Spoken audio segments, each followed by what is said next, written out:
それでは11時5分になりましたので、2件目の招待講演に移ります。講演者は、オーストラリアからニューサウスウェールズ大学のダニエル・ロビンソン教授より講演を行っていただきます。ダニエル先生はスクール・オブ・ヒューマニティーズ・アンド・ランゲージの教授の先生でございます。また、九州大学アジア・オセアニア研究機構から准教授の田中俊則先生にファシリテーターとして本講演に参加していただきます。よろしくお願いいたします。本講演に関する質問はチャットボックスで受け付けております。また、Zoom の画面下に表示されている通訳ボタンで同時通訳での視聴が可能となっております。それでは、ロビンソン先生、ダニエル先生、よろしくお願いいたします。Hello, thank you, colleagues. Can you hear me okay? Yes. Yeah, we can hear you. Okay, excellent. Shall I begin? Yes, please. Yes, please. Okay, thank you. Let me just share my PowerPoint screen. Okay, thank you very much, colleagues. It's my great pleasure to be here to talk to you today. I really appreciate the invitation from Kyushu University, and I'm really excited to learn more about your Institute for Asia Oceania and to be involved in this, I think, important dialogue about the resource frontier and the importance of the SDGs for our society. My name's Daniel Robinson, and I'm a professor at the University of New South Wales. And I'm going to be talking to you today a bit about the utilization and protection of biological and genetic resources using the Nagoya Protocol. And that's a protocol to the Convention on Biological Diversity, which is sort of a major UN convention. And as we are talking now, this week, we have the Conference of the Parties of the Convention on Biodiversity meeting actually at this very moment in Montreal in Canada. So it's very timely to be talking to you about this. So obviously my focus in this talk is very much about the biological, the natural resources, biological resources, their genetic makeup, and mostly from plants and animals, but also sometimes from microorganisms. So thank you very much for inviting me, and I'm happy to answer questions afterwards once I've talked through this particular topic. So I'll talk to you a bit today about the Convention on Biodiversity and the Nagoya Protocol, particularly in the context of the Sustainable Development Goals. So it is mentioned, some of the main objectives of the Nagoya Protocol are mentioned in the Sustainable Development Goals. I'll talk a bit about access and benefit sharing. So this term that I've put here called ABS. And I'll give some examples that might be called positive benefit sharing examples, where we've seen benefits shared with communities and governments that provided the biological resources, so the plants and animals, for research and development. And then I'll talk a bit more about some of the negative examples, which are sometimes called biopiracy or sometimes called misappropriation. I can answer more questions about those. There's plenty of examples of that that have been brought up in the literature. And sort of, I guess the positive and the negative examples sort of highlight why we have the Nagoya Protocol now, and how we can help us think about how we can better implement it. I'll talk a bit about regional collaboration as well within the Asia-Pacific region. I do a lot of work in the Pacific Island countries. And so a lot of my work has been with the Secretariat of the Pacific Regional Environment Program, or SPREP for short. And we've done a lot of work with them about improving regional collaboration in the Pacific Island countries, including with Australia and New Zealand and then further afield as well. I'll talk a bit more about what we can do in terms of policy, improving policy and compliance, and then other international actions that we might seek to achieve. And I should say, so I'm talking mostly about this from two of my research projects. They're research and capacity building projects funded by the Australian government and also the European Union. And we've been helping Pacific countries to implement the Nagoya Protocol, but also conducting research about why it's important and how we could improve implementation, those sorts of things. So the Convention on Biological Diversity, I think many of you probably know quite a bit about. This is from 1992 and came out of the Rio Earth Summit, which was a really important moment in international environmental agreement making. So we achieved a number of international environmental laws, and obviously the UN Framework Convention on Climate Change and the Rio Declaration as well. But I'm sort of an expert around the Convention on Biological Diversity, and this is one of the key framework conventions that has been developed in recent decades. Almost all countries in the world have become parties to the Convention on Biological Diversity. I think all with the exception of the United States of America, who has signed it but hasn't ratified it, perhaps for political reasons. So the main objectives of the Convention on Biological Diversity are the conservation of biological diversity, the sustainable use of the components of biological diversity, so the different components and uses of plants and animals, including extracts like biochemical derivatives or those sorts of extracts, as well as the genes and the genetic makeup of the biological materials. And then there's this third objective, which was set out in the convention, the fair and equitable sharing of the benefits arising out of the utilization of genetic resources. And this gets called ABS, and I'll be talking about ABS today quite a bit. And I think it's important to mention here that when they say utilization, it means research and development. So we're talking about activities like bioprospecting and biodiscovery, research activities on genetic or biological resources like plants and animals. Now, the objectives of the convention were set out in the 90s, but many countries weren't clear on how to implement all of those components. And with many of these conventions, there are multiple iterations and negotiations to help countries to improve their implementation process. And so one of the things that occurred after the convention was that the Nagoya Protocol was gradually developed. And it was actually my pleasure to visit Japan and be in Nagoya for the negotiations.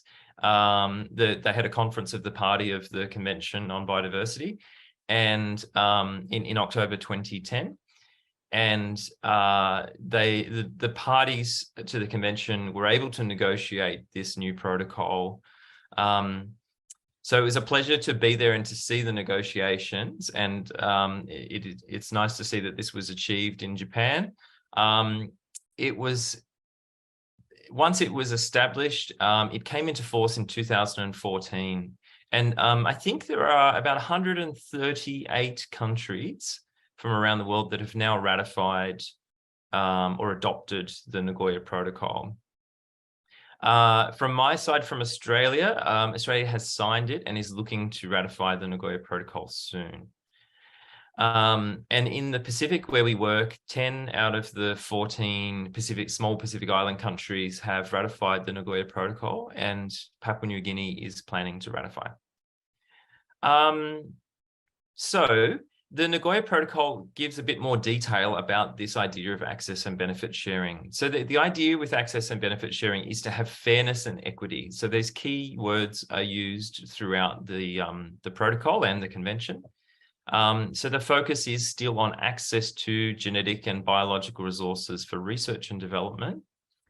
And it says we should do this through prior informed consent and permits from the countries that are supplying the biological resource or the institution. And sometimes it's also the local communities that are providing the biological resource.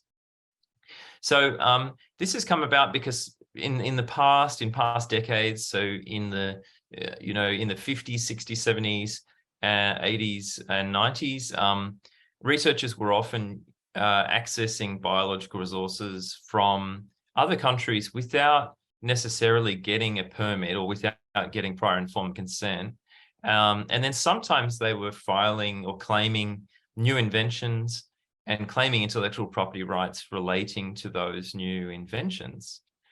So it's important that we sort of recognize that there are providers of the biological resource, sometimes communities that use those resources and have knowledge about those resources, that they're involved in the discussion and they provide their permission, as well as the governments, that the governments provide permission for those researchers to come in and to take resources and to do it in a sustainable way, and to set up, where appropriate, some benefit sharing agreements. And this is what the Nagoya Protocol talks about, how to do benefit sharing agreements for the access to the resources on what's called mutually agreed terms. It gets called MAT. But that just means a negotiation of an agreement for benefit sharing. Now, what's interesting with the Nagoya Protocol is it also includes traditional knowledge, and that's quite important for Indigenous and local populations around the world. So Indigenous people in Australia, in the Pacific, in other parts of Asia as well, when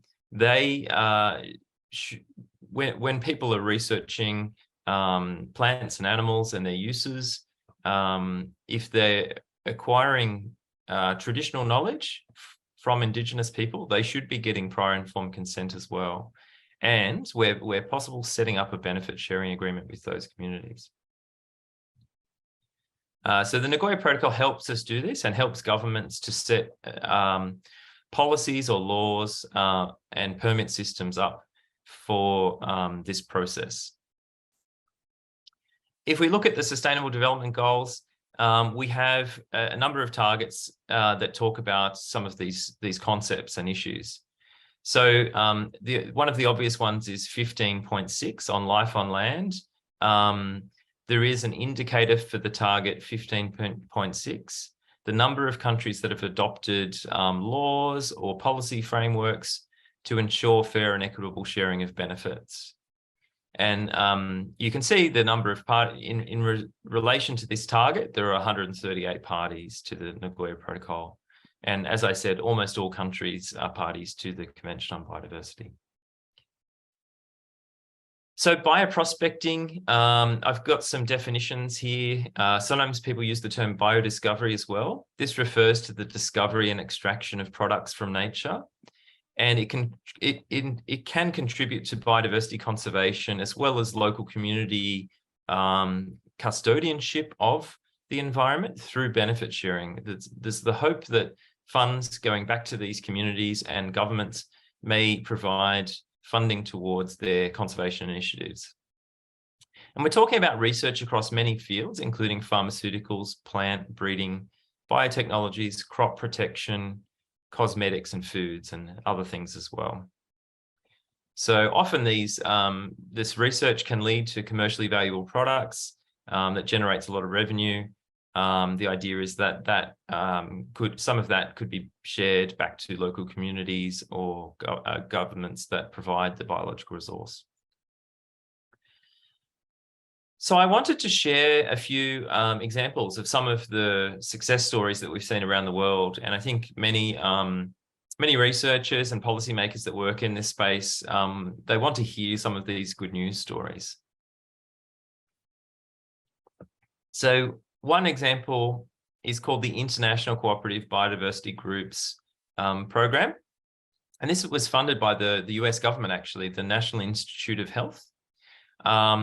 And these schemes were operating from the 90s through till about 5 or 10 years ago most of them finished. And a number of these projects undertook bioprospecting activities around the world, in usually in tropical locations where there was very high biodiversity values. This particular one and the photos here are from Madagascar, and this project had a lot of local benefits. So the researchers from the United States ended up sharing lots of benefits with the local communities. And they received funding from a number of big companies like Dow AgroSciences to do the research and to share some of those benefits. And so you can see in some of the pictures here, schools, you can see fishing boats and equipment, and there's also conservation projects in the picture on the top right. That's a conservation project in central Madagascar. So in this case, there were lots of benefits, both monetary and non-monetary. So money going into the local government and local communities, as well as equipment and schools and those sorts of things that are benefiting the local community and the local environment as well. Here's a few more pictures to show you there were some other initiatives, so schools and wells, as well as conservation areas. In the top left, that's another conservation area where funding was contributed. It's a mountainous biological nature park at the top of a mountain there. And in the bottom left, you can see some equipment. So sometimes technology transfer is part of benefit sharing. So it can be non-monetary benefit sharing. So this was an important piece of equipment for malaria testing. And in Madagascar, malaria is a big problem for the local population. So appropriate transfer of technology is seen as a good option for benefit sharing. So this is one positive example that we saw, and this project ended in around 2015, unfortunately. So there is that project is completed after sharing a lot of those benefits and conducting a lot of research. I'll just go back, sorry. So in this example, this is an example from the Cook Islands in the Pacific, so small Pacific Island country. And this is a researcher actually from the university where I'm based, University of New South Wales, and he was born in the Cook Islands, and he had done medical training at my university. He went back to the Cook Islands and learnt about a traditional medicine, which is a treatment for bone fractures. Now, this was really interesting for him as a medical researcher, and he wanted to investigate this further. So he spoke to the Kotunui, and they're a group of Indigenous representative people who they work to look after the community and have a role in local conservation as well. So they're a legally recognized Indigenous body in the Cook Islands. So Dr. Matheson was able to negotiate an access and benefit sharing agreement with the Kotunui and made them shareholders actually in his company, which he called Simtech. And that just means Cook Islands Medical Technologies. And so he did interviews and some research around this, this case study and the benefits shared with the communities. He subsequently applied for patent applications in which the Kotunui are seen as joint inventors or patent holders. So sometimes intellectual property, it's obviously important for research and development for industry and for new commercial products, but sometimes it's seen as concerning or problematic for Indigenous people.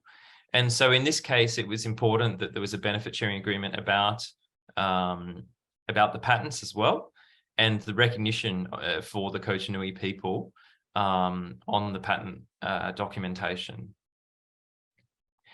He also worked on a cosmetic product, and a product called Titika was launched, and this generated benefits for the local people in Cook Islands. And the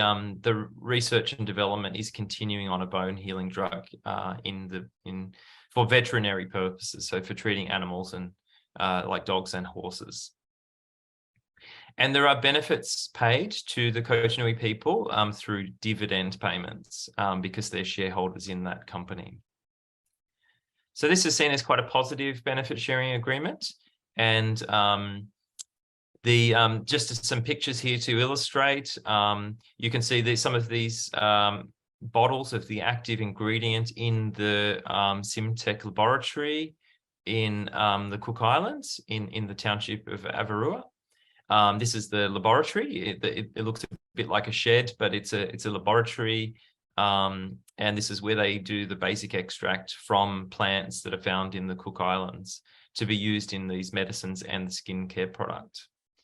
The pictures on the right of the ocean and the sign, the Ra'ui sign, that's about marine protected areas. So the Kotonui people that receive benefits are also involved in conservation of marine areas. So the benefits are going back towards conservation of marine areas in this case.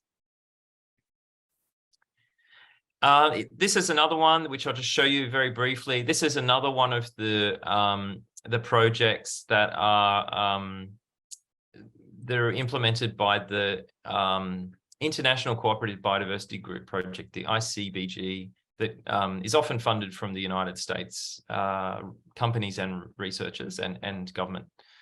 So this is in Papua New Guinea, and there was quite a bit of research in forest areas in PNG, and this went on for several years in the early 2000s and finished around 2015 as well.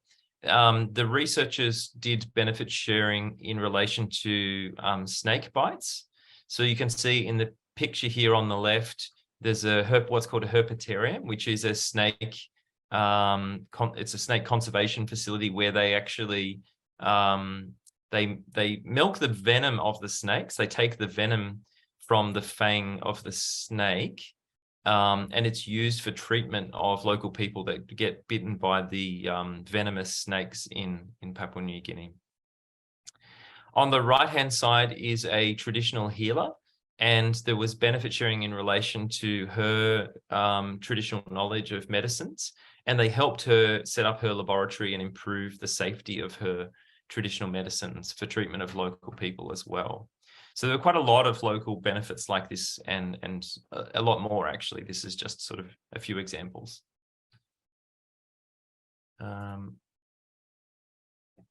Now, on the other hand, we sometimes hear about biopiracy, and this is often from NGOs or non-government organizations, and sometimes researchers and Indigenous peoples.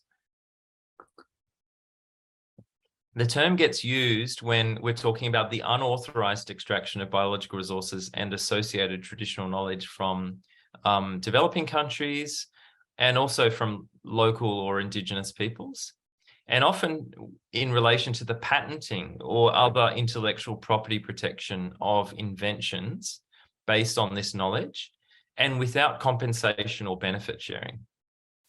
So there's this concern that researchers have been doing the research without permission and without benefit sharing. And that's where we hear this term biopiracy. And then there's often intellectual property claims. And the risk with intellectual property claims is that it can restrict further commercial use of traditional users. So if they want to commercialize a problem, but someone has filed a patent on that, on a new invention based on that, it can restrict the uses or the sale of products based on that particular biological resource.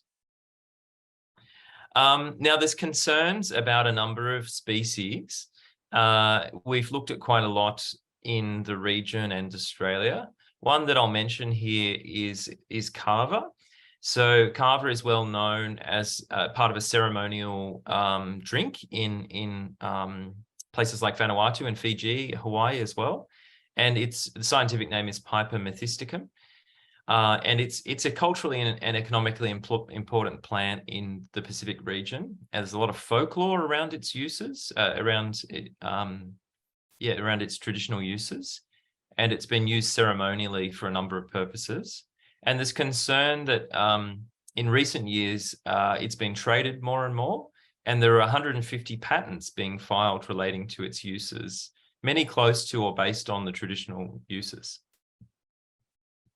So there's concern that permissions may not have been obtained to access and research Kava, and that there may not be benefit sharing agreements with the Pacific countries that are the providers of the resource. So this is, Kava is largely endemic to the Pacific countries. So we think it's important to have regional collaboration. So some plant and animal species are found across the region as well. One example is this noni plant, which is seen in the picture here. Marinda citrifolia is known as noni in the Pacific countries. And there's a lot of traditional knowledge throughout the Pacific about this plant, as well as parts of Asia as well. There's a big market for this in China and Southeast Asia. I don't know about Japan, but it's used traditionally in parts of Southeast Asia and I think East Asia as well, parts of China, southern China, as a traditional medicine for stomach issues.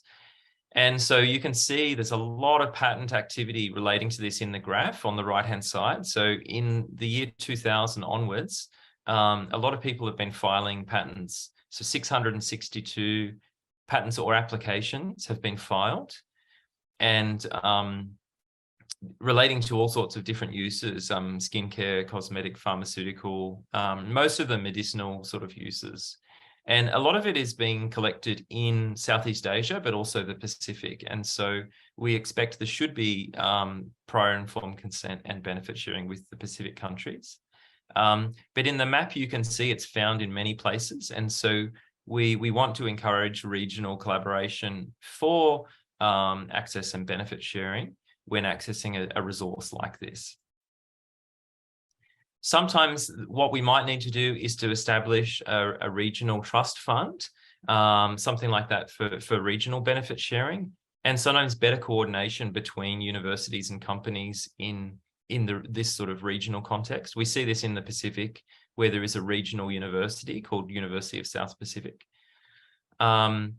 And then also we think that there could be regional monitoring and checkpoints. Certainly in the Pacific countries, there are regional agencies that can help, like SPREP that I mentioned earlier, and the Secretariat for the Pacific Community. They might be useful monitoring or checkpoint agencies for looking at who is coming in and doing research, and are they getting permission? Are they sharing benefits? We could also improve the Nagoya Protocol's compliance. So we want countries to report to the ABS clearinghouse, what's called the Access and Benefit Sharing Clearinghouse, which is a website portal for cross-checking permits against research. We could also have simplified permit and prior informed consent processes to simplify the process for getting permission. And we're encouraging that in Pacific countries at the moment. Having simple ABS contracts and templates could be really useful as well for smaller countries like the Pacific Island countries. If they have simple contract templates they can use again and again in different circumstances, would help make it a simpler process for negotiating permission and benefit sharing. And then there's also a number of gaps which I may not have much time to get into, but people are talking about digital sequence information from doing genomic sequencing, and whether access and benefit sharing should apply also to the sequencing of plants and animals. Should there also be benefit sharing and permits required for doing that digital sequencing and sharing that digital sequencing information? There could be other international actions, and this is one of my last slides, and I'll wrap up so we can have some questions. There are other activities going on in different international organizations. So the World Trade Organization have been discussing an amendment to the TRIPS agreement, the Trade-Related Intellectual Property Rights Agreement. And they've been suggesting a requirement for patents and applications to disclose the source and origin of genetic and biological materials. So if a patent, a researcher files a patent, they would have to say where the biological resource has come from, and maybe provide evidence that they got permission from that government or a gene bank or a university that has provided it to them. And this is sort of a check to make sure that people are getting approval and where appropriate sharing benefits. If it's with a local community, with a local community, they could be setting up a benefit sharing agreement with that local community. In the World Intellectual Property Organization as well, there is talk about unique systems for protecting traditional knowledge. They're trying to develop international laws to this effect, to protect the knowledge of Indigenous people from misappropriation. So there's been a long negotiation going on in that World Intellectual Property Organization for more than 20 years. It started in the year 2000, and it's still ongoing on those potential international laws. So I think I can leave it there and leave a little bit of time for questions. Thank you. And I just wanted to acknowledge, that I'm involved in some of these projects, and there's some more information you can find through this portal. This links to the Access and Benefit Sharing Capacity Development Initiative, and I run the projects in the Pacific in recent years, and then there's also projects throughout Africa and the Caribbean. So thank you very much for having me, and we'll see if we have some questions. Thank you. Thank you very much, Professor Robinson. I think ABS is highly relevant with university researchers, especially those who are working on agricultural science or biology or medicine. So especially we have another session in this afternoon about the genetic resources and research by Professor Fukami. So I think it's quite relevant for many scholars in Kyushu University. So thank you again for your presentation. So those listeners, and if you have any questions, please put it in the chat box so that we can have a Q&A session from now.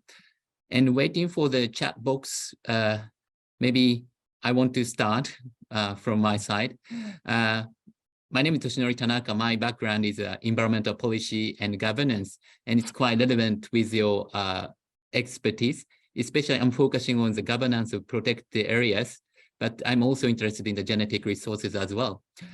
So just firstly, let me start with the clarification related to the definition of biopiracy you had in the slide.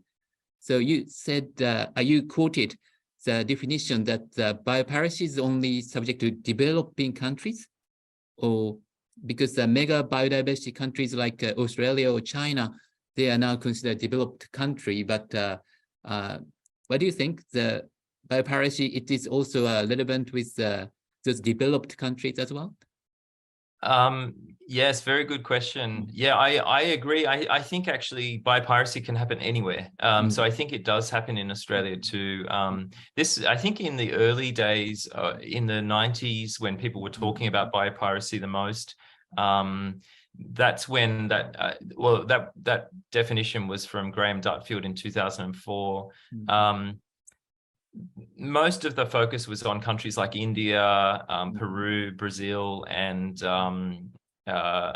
places like that. But increasingly, we're noting that there are sort of examples that we might call biopiracy from places like Australia, from the Indigenous people in these countries too. So I think it can happen anywhere, actually. And that's why I put in brackets "and Indigenous people" too, in other countries, even the United States too. Thank you very much. Just a clarification. Some other questions, if I may. So do you know any critical or, the negative cases that the genetic or biological resources are illegally extracted in, signed countries after the, effectuation? Yeah, that's a good question. We haven't identified many, and I think part of the problem with identifying them is that in the ABS clearinghouse, the web portal that you can look at for Nagoya Protocol, a lot of the countries haven't uploaded all their information for permits, and so it makes it quite hard still to track where people have legally obtained the resources and set up a benefit sharing agreement. What we can see there are a lot of the permits that have been provided, particularly by India. India has posted thousands of permits. So we could cross-check some of those with patent records of the traditional and checking the traditional uses of those. But we haven't identified many at this stage because many other countries around the world haven't uploaded that information. So Australia hasn't really, and the Pacific countries haven't. But there are certainly lots of examples where we can see there is patent activity. There's a lot of research and development going on plants like noni that I mentioned, and also emus in Australia. So emu, the big bird in Australia, they have been used by Indigenous people, and the oil is used for skincare and for arthritis.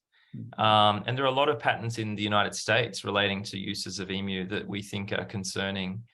So we're seeing those sorts of patents. But of course, America, the United States, is not a party to the Nagoya Protocol or the convention. So there's still a significant gap there when you talk about the United States. That's true. Thank you very much. We got one question in the chat box, which is in Japanese. So let me translate a little bit. So related to the biopiracy. So when you judge it as a biopiracy or not, you should have a certain criteria or indicators to judge. So and it seems a little bit difficult to judge if it's really a biopiracy or not. But in the global level, what would be the the procedure to judge it? The biopiracy. Yeah, that's a very good question, and it's not easy. And I think it is a little bit subjective. It's a little bit unclear what is biopiracy and what isn't. And I think the main sort of approach that many people like myself are taking is that if it's seen to be compliant with the Nagoya Protocol or the Convention on Biological Diversity as well. Now, the Nagoya Protocol is clearer on the rules. So it's clearer that the requirements for prior informed consent and benefit sharing relating to the resource, but also the traditional knowledge as well. So if people have complied with that, then we would not call it biopiracy. If people haven't complied, then they might still have complied with procedures under the Convention on Biological Diversity, which was set out earlier, obviously in the early 90s. And then also sometimes researchers have accessed the resources before the Convention on Biological Diversity. So in those cases, we can't really say it's biopiracy because it's before we set up this international law. So we have to kind of look at the timeline of when things happened, I guess, in making those judgments about whether there was prior informed consent and permission and benefit sharing was put in place. Thank you very much for your clear explanation. Thank you. And this is just a comment from my side, but you talked about the regional collaboration, which is, very, important part. And I just, thought, existing traditional norms like, discussed in common theory, like represented by Professor Ostrom, this kind of, local norms can maybe complement the enforcement of ABS, but do you agree on that, or it's totally not relevant? I think it's very relevant. Like local communities often have customary laws, or sometimes people call them indigenous laws, rules and procedures and processes. If we go back to the kava example, it's used in traditional ceremonies in Vanuatu and places like that. And there's a lot of rules around its use, and those customary rules are recognized under the government's constitution. So it's in many places. In Australia too, there's a lot of customary law of the Aboriginal and Torres Strait Islander people. They have quite a lot of customary law around the traditional uses of plants and animals. So we can also look to those to give us guidance about whether researchers are doing their research appropriately and fairly and equitably too. And I think the Nagoya Protocol is encouraging researchers to think about those issues. It's definitely mentioned in the Nagoya Protocol in Article 12. It talks about community protocols and procedures and customary laws as well. So it's encouraging researchers to think about the community level and you know, those communities and their common custodianship of plants and animals. Thank you very much. So now is the time for the wrapping up, but I have one request from the chair of today's MC, Professor Shimada, which might be a little bit difficult for you to answer, but his request is that this symposium this time, we have a title of resource circulation. As we have, in the another panels, in the some keynotes, and I think you are some sort of a pinch hitter, for the keynote. So it might be difficult. But do you have any thought on, circulation or resource circulation from your expertise in biodiversity law and human geography? If you have any, if not, Yes. it might be. It might be a bit difficult question. Sure. Yeah. I mean, I think resource circulation is important actually, and continuing to circulate the biological resources is also important. I think that's why there is an emphasis on access in the Nagoya Protocol and Convention. We do want to continue that process, access and utilization. We develop new medicines and foods and all sorts of products from biological resources. So we don't want to stop the circulation of these resources. We just want to slightly improve the process, have it a bit more fair and equitable. But it's certainly, resource circulation is very much front and center. It's very important as part of the Nagoya Protocol. And it's certainly, I think we want to encourage researchers and the companies that are doing that research to think about how to do that, just to improve that process and make sure it's fair and equitable. Thank you very much for the wrapping up. I understand the due process that is, fair and equitable is very important for the circulation of the resources. I totally agree with that. Thank you very much, Professor Robinson. I'm gonna speak in Japanese. では、マイクをお返しいたします。